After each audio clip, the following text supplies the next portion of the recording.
Welcome to your new career. Let's make your future bright, secure, and stress-free. I signed it. I didn't read it. Nobody reads it. I thought I was signing up for free retirement money. I never stopped to ask what I had actually authorized.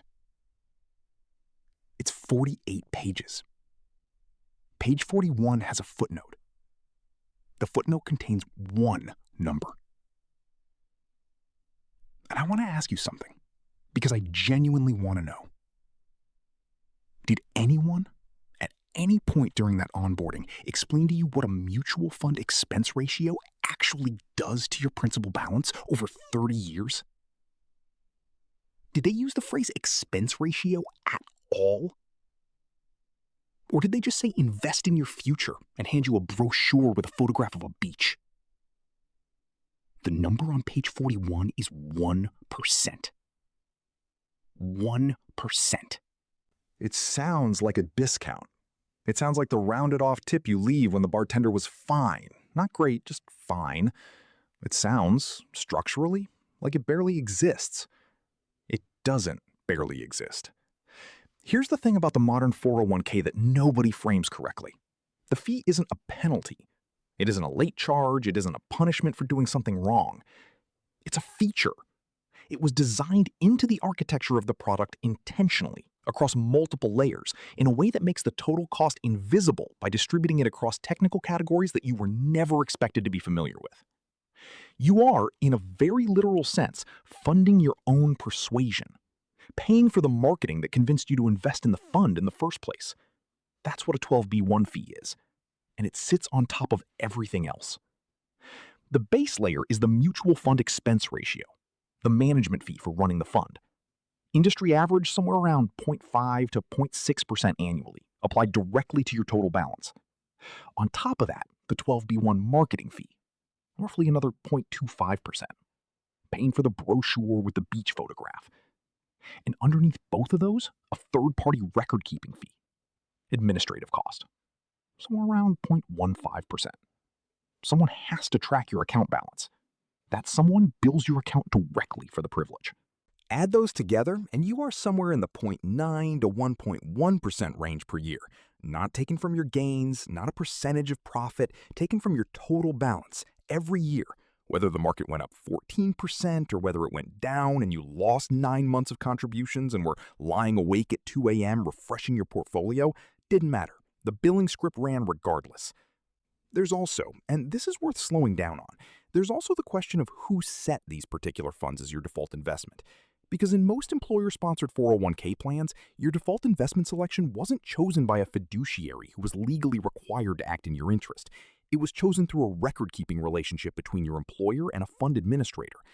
The funds available to you aren't always the lowest cost options in the market. They're often the options that generated the best deal for the platform. You didn't pick the shelf. You just picked from it. Okay, let's use a number that's easier to hold in your head. $100,000. Sitting in a standard retirement portfolio, compounding at 7% annually over a 30-year career. That's a fairly standard projection. Not optimistic, not conservative, just the baseline historical average for a diversified equity fund, which is the number financial planners use when they show you graphs with upward sloping lines and tell you to trust the process. With zero fees, that $100,000 becomes roughly $760,000 after 30 years. That's the green line. That's the beach photograph version of your retirement. Now apply the 1% annual fee. Not 1% of your gains, 1% of your total balance every year on the principal, on the gains of the gains, compounded in reverse, quietly, against you for 3 decades. After 30 years, that same portfolio is now worth approximately $570,000. The gap between those two numbers is $190,000. That's a house down payment. That's gone. Not lost to a market crash, not spent, not withdrawn, transferred automatically into the quarterly earnings of a fund management firm that you will never meet, whose name you probably can't recall from the dense 60-point font on page 11 of the document you signed 4 minutes after the wellness video. That's not a rounding error. That's not a footnote. That's a structural feature of how the product was built. And the mechanism knew you wouldn't do this math. I'm not guessing. The product was priced with a specific assumption baked in. That the cost, distributed across 30 years, expressed as a percentage of balance rather than a flat dollar amount, would remain below the threshold where most people feel the need to investigate. 1% feels like a tip. It was calibrated to feel like a tip. Here's where it gets, I'm not sure interesting is the right word. Let's say structurally elegant. The law says they have to tell you about the fees. They do. It's in the document, page 41, in a 48-page document that you received 4 minutes after the wellness video. The disclosure is real. The context it lives in was not designed for comprehension. What you signed wasn't a retirement savings agreement. It was a contract, one in which you agreed to deposit a portion of your pre-tax income into a fee-bearing account administered by a third party, waived your employer's liability for investment outcomes, and authorized a recurring automated deduction from your total principal with no expiration date, no performance threshold, and no mechanism for renegotiation. There are lower-cost alternatives. Index funds with expense ratios under 0.05% exist and are accessible. Some employer plans include them. A lot don't, because the record-keeping relationship wasn't built around your optimal outcome. If your plan includes a Vanguard or Fidelity index option, and you can check this right now, the fee is on your statement, the math starts looking different. Not fixed. Different. But I want to be precise about something before this ends.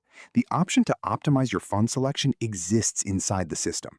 The system will not move you to the better option automatically. It will continue billing you at the default rate for exactly as long as you remain compliant. The cat keeps waving until the sun stops hitting the solar panel. Then it stops. The arm doesn't know the difference. You didn't make a mistake. You made a default selection inside a system that was calibrated around the probability that you would. The system calculated your compliance threshold correctly, and it billed your account accordingly.